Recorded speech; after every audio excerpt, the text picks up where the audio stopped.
Совсем скоро бездомным Сыктывкара будет где жить. Активисты проекта «Сытый гражданин» обустраивают центр реабилитации для граждан, не имеющих места жительства. Ремонт идет в 2 зданиях в районе мелькомбината. Здесь будут не только комнаты для мужчин и женщин, но и прачечная, парикмахерская и душевые. В одном из корпусов работы уже завершены на 80%. Александр Карепин узнал, что еще осталось сделать. «Дома жить» – именно так называется проект строительства Центра реабилитации для бездомных. Его открытие планируется в ноябре этого года. В здании мужского корпуса уже установили сантехнику, перегородки для комнат. Почти полностью провели электрику. В ближайшее время запустят газ. А строители приступят к штукатурно-малярным работам.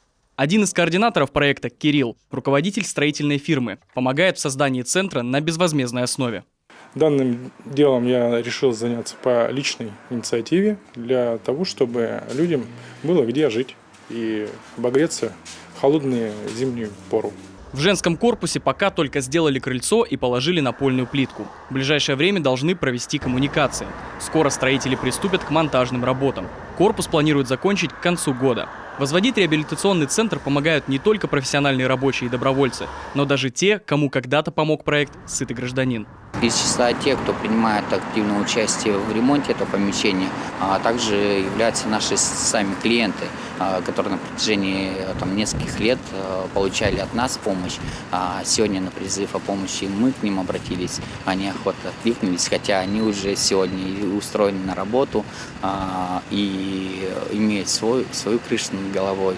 В реабилитационном центре люди будут не просто жить, но и социализироваться, учиться работать и получать зарплату, избавляться от вредных привычек. С каждым жильцом будут заключать контракт на полгода. В течение этого периода уже бывшие бездомные пройдут курс реабилитации. Постояльцам помогут устроиться на работу, восстановить документы. Ежедневно с ними будут заниматься психологи, наркологи, медики и юристы. Все ради одного, чтобы потерянная душа нашла приют и силы идти дальше.